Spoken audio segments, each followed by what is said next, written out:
Hello plus 2 class. Today is the last video of this chapter according to our syllabus 2021. As we know that this half chapter is included in our syllabus this year session. So we have already discussed our first topic, and this is the second topic of second part of second topic, and this will be the last video of this chapter. हमने अपने पिछले जो video में topic discuss किया था वो पहाड़ीज़ के बारे में किया था, यानी हिल्स फोक के बारे में डिस्कस किया था. हमने ये जाना था कि जो उनकी लाइफ है बहुत मज़े से चल रही है. वो अपनी सर्वाइवल के लिए shifting agriculture plus forest produce के ऊपर डिपेंड रहते थे. उनका शौक़ होते थे हंटिंग करना, शिफ्टिंग एग्रीकल्चर करना, इस तरह के वो शौक़ रखा करते थे. उनका एक पूरे ट्राइब का एक चीफ हुआ करता था जो उन पे अथॉरिटेटिव नहीं था, बल्कि यूनिटी मेंटेनेंस का काम जो था वो चीफ किया करता था. कोई ऑर्डर या कोई रूल्स एंड रेगुलेशंस ट्राइब से फॉलो नहीं करवाया करता था. साथ ही हमने ये सीखा कि वो हो एग्रीकल्चर में बिलीव करते थे, जो हो गार्डनिंग टूल माना जाता है. यानी आपने देखा होगा गार्डन की जो सॉइल होती है उसको डिग करने के लिए क्या किया जाता है, हो का यूज़ किया जाता था. तो उस इक्विपमेंट से वो अपनी एग्रीकल्चर को किया करते थे. फिर धीरे धीरे जो बंगाल में ईस्ट इंडिया कंपनी आई हुई थी, उन्होंने इस एरिया में यानी पहाड़ी इलाके में आना शुरू कर दिया था. वो चाहते थे कि इस एरिया को भी यानी फॉरेस्ट को भी कटिंग डाउन करके एक स्मूथ लैंड बना दी जाए जिस पे एग्रीकल्चर या सेटल्ड एग्रीकल्चर क्या हो पाए, पॉसिबल हो पाए. तो ऐसे कुछ रूल्स जो थे वो ब्रिटिशर्स ने पहाड़ी से फॉलो करवाने के लिए फोर्स किया था. उन्हें कहा था कि आप शिफ्टिंग एग्रीकल्चर छोड़कर अपनी सेटल्ड एग्रीकल्चर यानी प्लो एग्रीकल्चर या प्लो का यूज़ करके एग्रीकल्चर करने लग जाएं, या फिर आप क्या लेते रहें, एनुअल अलाउंसेस लेते रहें अपने सर्वाइवल के लिए और ब्रिटिश गवर्नमेंट के अंडर आ जाएं. लेकिन पहाड़ीज़ जो थे उनको फ्रीडम बहुत अच्छी लगती थी. वैसे तो सबको ही अच्छी लगती है, लेकिन वो एक डिटरमाइंड पीपल थे. उन्होंने अपनी फ्रीडम को अपने पास यानी अपनी प्रेफरेंस दिया और ब्रिटिश की इस प्रपोज़ल को उन्होंने रिजेक्ट कर दिया और वहाँ से मूव आउट हो गए. यानी उन्होंने अपना जो एरिया है वो बदल लिया था और वो हिली एरिया वाली तरफ चले गए थे, डीपर हिली माउंटेन्स की तरफ, और वहाँ पे उन्होंने प्लो एग्रीकल्चर को कंटिन्यू रखा.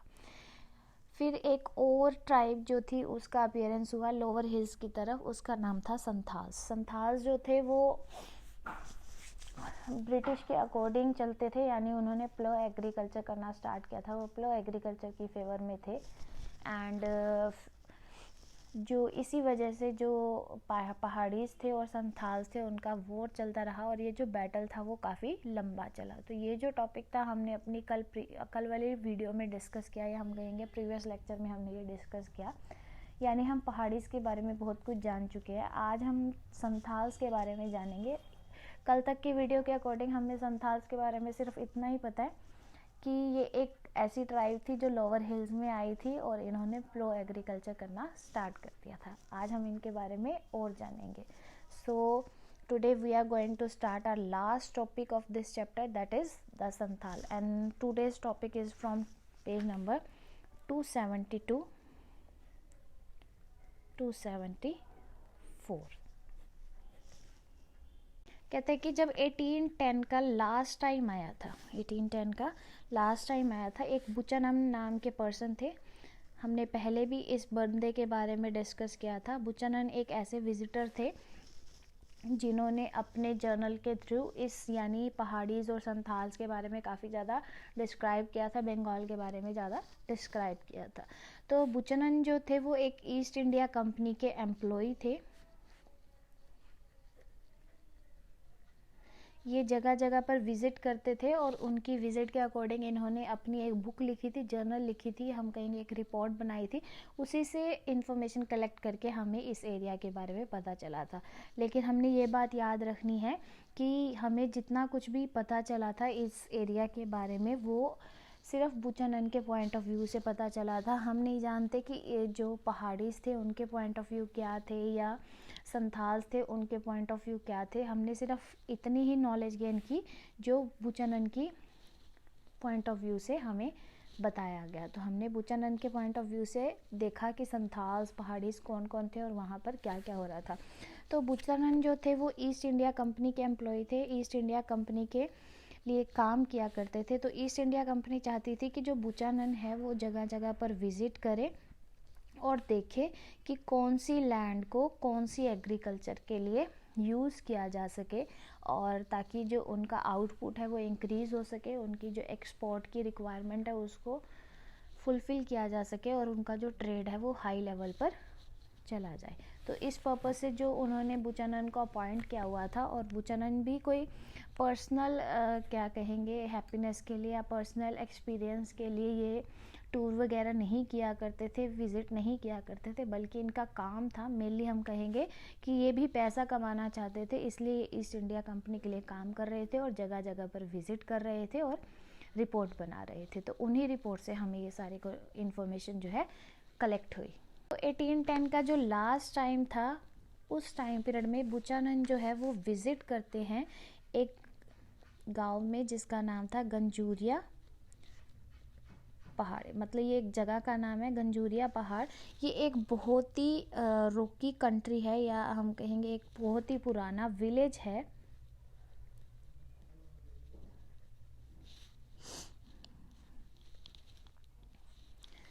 ठीक है, तो गंजूरिया पहाड़ को वो क्रॉस करते हैं और एक बहुत पुराना विलेज वहाँ उनको दिखता है जो कि राजमहल रेंजेस का ही पार्ट होता है। तो वहाँ पर जब वो जाते हैं तो वो किस पर्पस के लिए जाते हैं, सिर्फ एग्रीकल्चर को एक्सटेंड करने के लिए, एग्रीकल्चर को एक्सटेंड करने के लिए, यानी लैंड की नॉलेज गेन करने के लिए कि किस तरह की वो लैंड है और किस तरह से उस पर कल्टीवेशन किया जाना चाहिए। तो वो बुचानन जो थे वो इस पर्पस से गए थे। तो जब उन्होंने इस जगह पर विज़िट किया तो उन्होंने एक रिपोर्ट तैयार की। उस रिपोर्ट में उन्होंने ये एविडेंस भी लगाया कि इस लैंड को क्या किया जा सकता है, ट्रांसफॉर्म किया जा सकता है। क्या किया जा सकता है, ट्रांसफॉर्म किया जा सकता है ह्यूमन लेबर की हेल्प से। यानी इस लैंड को भी क्या किया जा सकता है, सेटल कल्चर एग्रीकल्चर के यानी प्लो एग्रीकल्चर के मोड से इसे भी यूज़ किया जा सकता है और आउटपुट को इंक्रीज़ किया जा सकता है। तो उन्होंने ये देखा था कि वहाँ की जो मिट्टी है वो तो रुकी सॉइल है, लेकिन इस पे भी क्या की जा सकती है, एग्रीकल्चर इजीली की जा सकती है। और वो मेनली एग्रीकल्चर किस प्रोडक्ट की जा सकती है, टोबैको की और मस्टर्ड की। यानी ये टू टाइप्स की जो है एग्रीकल्चर प्रोडक्ट जो है वहाँ पर ऑब्टेन किए जा सकते हैं, इस तरह की जो वो मिट्टी वहाँ पर है। जब उन्होंने ये सारी विज़िट की और वहाँ पे ऑब्ज़र्व किया तो उन्हें ये पता चला कि वहाँ के जो फ्रंटियर्स हैं यानी बॉर्डर्स हैं, वहाँ पे जो एग्रीकल्चर है उसे एक्सटेंड किया गया संथाल्स के द्वारा। किसके द्वारा, संथाल्स के द्वारा। जबकि हमने पहाड़ीज़ के बारे में ये पढ़ा था कि पहाड़ी जो थे वो शिफ्टिंग एग्रीकल्चर करते थे, वो एक जगह पे एग्रीकल्चर करके और वहाँ पे उसके जो अनवांटेड रूट्स या हम कहेंगे अनवांटेड जो प्रोडक्ट होता था उसे आग लगा के उसको आइडल रख देते थे और फिर अगली लैंड को वो यूज़ किया करते थे एग्रीकल्चर के लिए।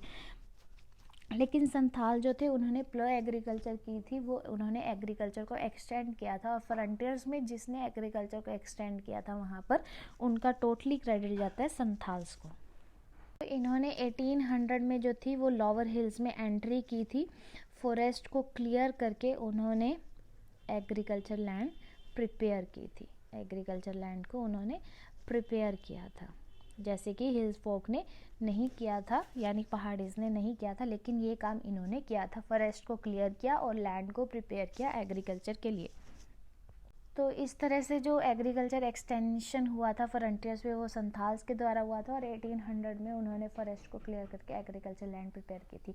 अब हम बात करेंगे कि जो संथाल्स थे उनकी अपीयरेंस कैसे हुई, यानी वो इस जगह पर कैसे आए, इसके बारे में हम डिस्कस करेंगे। तो जो संथाल थे वो राजमहल हिल्स में पहुँचे थे 1780 में। संथाल्स कब पहुंचे थे? 1780 में, यानी 1780 में उन्होंने एंट्री कर ली थी बंगाल में, यानी राजमहल हिल्स की तरफ संथाल्स ने।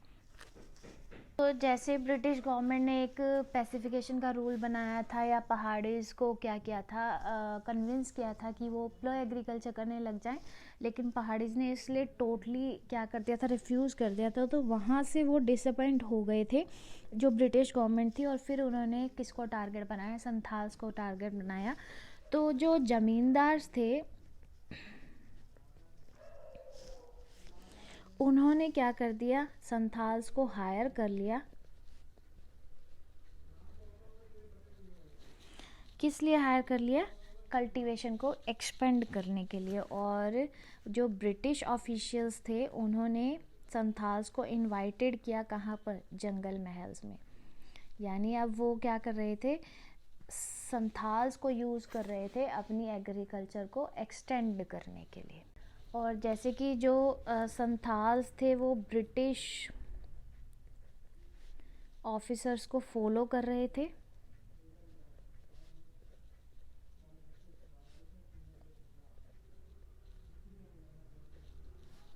इसलिए उन्हें क्या कहा गया? आइडियल सेटलर्स कहा गया। सेटलर्स तो हमें पता ही है, जो एक जगह को छोड़ के दूसरी जगह पर सेटल डाउन हो जाते हैं, और उन्हें आइडियल सेटलर्स कहा गया क्योंकि वो वहाँ की ऑफिशियल्स को क्या कर रहे थे? ओबे कर रहे थे। तो संथाल्स को क्या किया जाता था? लैंड दी गई थी और उन्हें राजमहल फुट हिल्स पे सेटल करने के लिए मनाया गया था। 1832 में एक लैंड का एरिया उन्हें दिया गया था और उसे क्या नाम दे दिया गया था? दामिनी को। तो ये MCQ पॉइंट ऑफ व्यू से काफ़ी इंपॉर्टेंट चीज़ है कि जो लैंड एरिया संथाल्स को दिया गया था उसे क्या कहा गया है? दामिनी को। और वो कब दिया गया था? 1832 में दिया गया था। कब दिया गया था? 1832 में। और उन्हें कहा गया कि यहाँ पे प्लो एग्रीकल्चर करें और वो सेटल पीजेंट्स बन जाएं। जैसे कि वो पहले से ही प्लो एग्रीकल्चर में इंटरेस्टेड थे तो उन्होंने वहाँ पे प्लो एग्रीकल्चर कर दी। तो जो लैंड उन्हें ग्रांट की गई थी उसका 1/10 हिस्सा जो है, 1/10 जो हिस्सा है उसे उन्होंने क्लियर करा और एग्रीकल्चर के लिए यूज़ किया। और ये कहा गया कि जो फर्स्ट 10 ईयर्स होंगे उसको वो, मतलब पहले 10 साल उस एरिया को यानी उस लैंड को वो कल्टीवेट करेंगे। तो ब्रिटिश गवर्नमेंट ने ऐसे उन्हें क्यों कहा? क्योंकि वो ब्रिटिश गवर्नमेंट क्या चाहती थी? अल्टीमेटली एग्रीकल्चर को एक्सटेंड करना चाहती थी, अपना आउटपुट बढ़ाना चाहती थी, एक्सपोर्ट इंक्रीज़ करना चाहती थी। तो उन्होंने देखो पहाड़ीज तो माने नहीं थे उनकी बात को, इसलिए उन्होंने संथाल्स को टारगेट बनाया, उन्हें लैंड दी जिसे दामिनी को कहा गया, और उन्हें कहा गया, और जो उस लैंड का 1/10 हिस्सा था उन्होंने क्लियर कर दिया क्योंकि फॉरेस्ट थे तो उन्हें क्लियर कर दिया और एग्रीकल्चर लैंड में कन्वर्ट कर दिया। और ये कहा कि फर्स्ट 10 ईयर्स के पे इस पे क्या किया जाए? कल्टीवेशन किया जाए और फिर उनसे वो टैक्स वसूली करेंगे। और फिर क्या बनाए गए? जो टेरिटरी थी उसका सर्वे किया गया, उसका मैप बनाया गया और बाउंड्री पिलर्स लगाए गए। क्या किए गए? बाउंड्री पिलर्स लगाए गए। क्यों बाउंड्री पिलर्स लगाए गए? ताकि संथाल्स और पहाड़ीज को क्या किया जाए? अलग अलग किया जाए, यानी पता चल जाए कि ये पहाड़ीज का इलाका है और ये संथाल्स का इलाका है। तो इस तरह से उन्हें क्या कर दिया गया था? सेपरेटेड कर दिया गया था। फिर जब दामिनी को दिया गया था तो संथाल जो उस टाइम पे थे उन्होंने एक्सपेंशन जो था वो बहुत स्पीडली किया था। तो जब संथाल्स के बारे में पता चला 1838 में, जो संथाल्स थे उनके 40 विलेजेस हुआ करते थे। कितने विलेजेस थे? 40 विलेजेस थे। उन्होंने एक्सटेंडिंग का काम जो था वो शुरू कर रखा था और बहुत रैपिडली वो एक्सटेंड कर रहे थे। और 1851 के टाइम पीरियड में ये जो विलेज हो गए थे दैट इज़ 1473 विलेजेस। इतनी प्रोग्रेस जो थी उन्होंने इस टाइम पीरियड में कर ली थी। और उनकी जो पॉपुलेशन थी जब पहले थी वो 3000 थी और फिर वो इंक्रीज़ होकर कितनी हो गई थी, 82,000 पॉपुलेशन उनकी हो गई थी।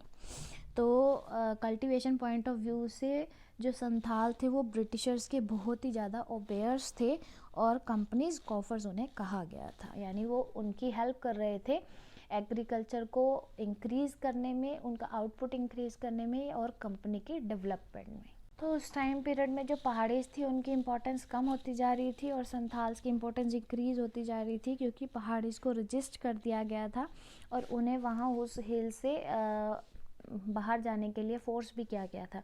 क्यों? क्योंकि जो पहाड़ीज थे वो क्या करते थे, शिफ्टिंग एग्रीकल्चर करते थे। शिफ्टिंग एग्रीकल्चर के लिए थोड़े थोड़े टाइम के बाद आपको एक नई लैंड की ज़रूरत होती थी, तभी तो वो शिफ्टिंग एग्रीकल्चर पॉसिबल हो पाएगा। तो वो जो लैंड थी अब उनको अवेलेबल नहीं हो रही थी, इसलिए जो पहाड़ीज थे वो अपने आप को बहुत ज़्यादा हेल्पलेस फील करवा रहे थे। और दूसरी तरफ जो संथाल्स थे वो एग्रीकल्चर बहुत अच्छे से कर रहे थे, अपनी एग्रीकल्चर आउटपुट को वो मार्केट में ले जाकर सेल कर रहे थे और ट्रेडर्स और मनी लैंडर्स के साथ वो डील कर रहे थे। लेकिन बाद में संथाल्स को भी बहुत ज़्यादा प्रॉब्लम्स जो थी वो फेस करनी पड़ी थी। क्यों? क्योंकि जो टैक्स उन्हें पे करना पड़ता था वो बहुत ज़्यादा हाई टैक्स हुआ करता था, जिसको वो पे करने की हालत में नहीं होते थे।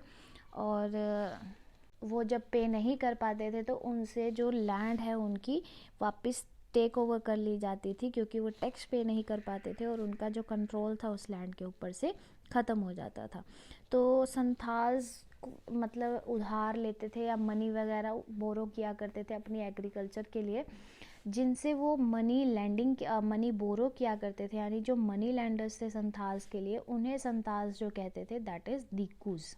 ये भी एमसीक्यू पॉइंट ऑफ व्यू से बहुत इंपॉर्टेंट चीज़ है। दिक्कूज मतलब संथाल्स मनी लैंडर्स को क्या कहा करते थे, दिक्कूज कहा करते थे। और जब वो हाई रेट इंटरेस्ट नहीं पे कर पाते थे या जो अमाउंट है उसे रिटर्न नहीं कर पाते थे, तो जो ये मनी लैंडर्स थे उनकी लैंड को कब्जा कर लेते थे और वहाँ से उनका जो कंट्रोल था वो ख़त्म कर देते थे।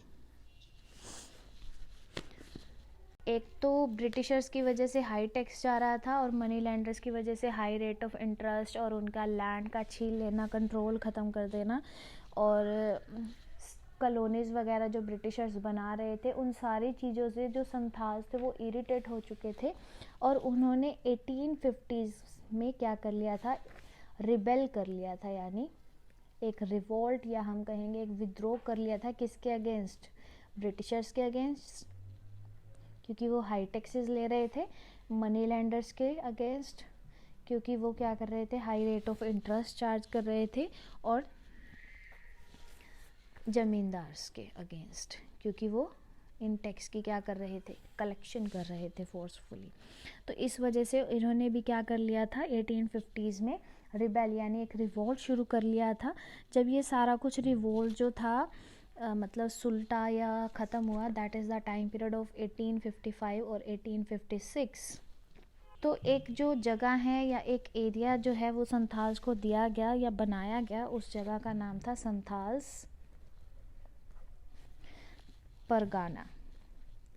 संथाल्स परगाना को बनाया गया था, जो टोटल एरिया जिसका था 5500 स्क्वायर माइल्स।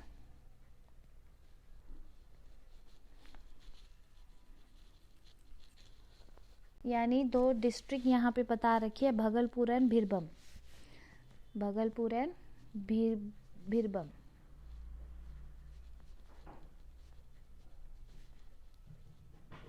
इससे 5500 स्क्वायर माइल्स दूर एक जगह बना दी गई थी जो संथाल्स के लिए थे, जिसे संथाल परगाना नाम से जाना जाता।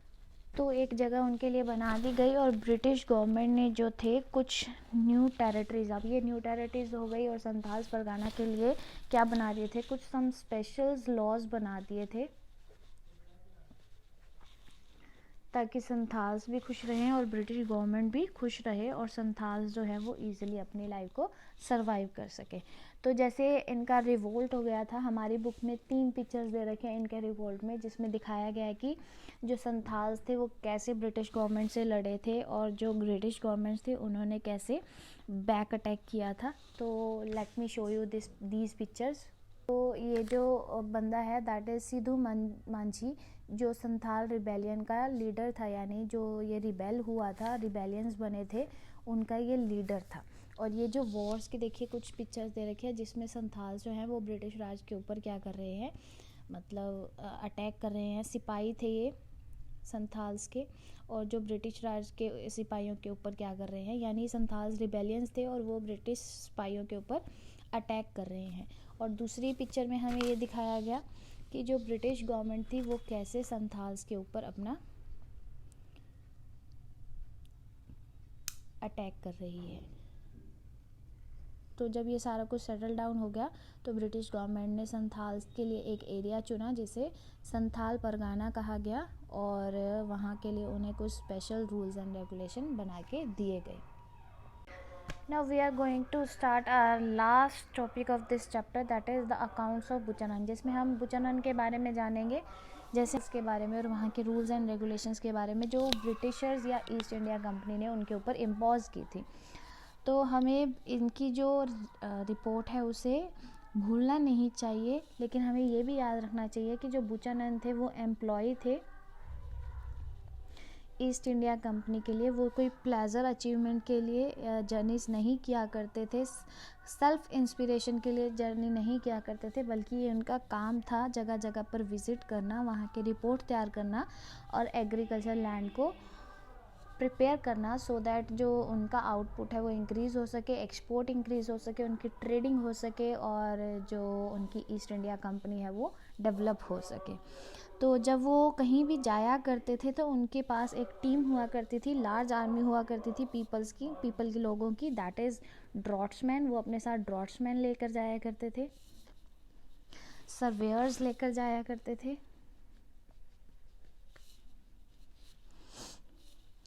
पैलेंक्विन लेकर जाया करते थे, पैलेंक्विन बियरर्स, और कूलीज लेकर जाया करते थे। तो ये जो टीम थी वो उनके साथ रहा करती थी। तो ड्रॉट्समैन मतलब वो जो वहाँ की मैपिंग या ड्राइंग वगैरह बनाया करते, सर्वेयर्स वहाँ के सर्वे वगैरह किया करते थे। पैलेक्विन हमें पता ही है, बग्गी, और बियर्स मतलब उसको उठाने वाले। जैसे कि हम जानते हैं कि उस टाइम पीरियड पे कोई कार्स वगैरह, गाड़ियाँ वगैरह नहीं हुआ करती थी। जो ऑफिसर्स थे वो पैलेक्विन का यूज़ करके एक जगह से दूसरी जगह जाया करते थे। कूलीज जो उनका सामान वगैरह या जो अदर थिंग्स वो लेकर जाया करते थे उन्हें कैरी किया करते थे। तो ये जो टीम थी उनके साथ जाया करती थी, और इस ट्रैवलिंग का जितना भी खर्चा हुआ करता था वो कौन बियर करता था? ऑब्वियसली बुचानन तो नहीं करेंगे क्योंकि वो ईस्ट इंडिया कंपनी के एम्प्लॉय थे। तो वो कौन बियर करता था? कंपनी बियर करती थी। तो वो अपना ये सारा रिकॉर्ड बना कर दे देते थे और फिर कंपनी से कलेक्ट कर लिया करते थे। तो वहाँ के जो मतलब उनकी जो रिपोर्ट हुआ करती थी उसे वो ब्रिटिशर्स को या कंपनी को सबमिट कराना होता था। लेकिन जैसे ही वो विलेज में क्या करते थे, एंटर करते थे, क्योंकि अगर हम पहाड़ीज़ के पॉइंट ऑफ व्यू से देखें तो वो वाइट मैन को या ब्रिटिशर्स को बिल्कुल भी नहीं पसंद करते थे, क्योंकि उनकी जैसी हालत थी वो उन लोगों की वजह से थी। तो जैसे ही वो विलेज में विज़िट करते थे तो लोग वहाँ पे उनको क्या, यानी ऐसे ऑफिशियल्स को क्या कहा करते थे? एजेंट ऑफ सरकार, एजेंट ऑफ सरकार। तो ये भी हमें एमसीक्यू पॉइंट ऑफ व्यू से याद रखना है कि एजेंट ऑफ सरकार किसे कहा जाता था? जो विलेज में विज़िट करते थे ब्रिटिशर्स। तो ये सब कुछ क्यों हो रहा था? क्योंकि कंपनी जो थी वो अपनी बिज़नेस को एक्सपेंड करना चाहती थी, पावर को एक्सपेंड करना चाहती थी।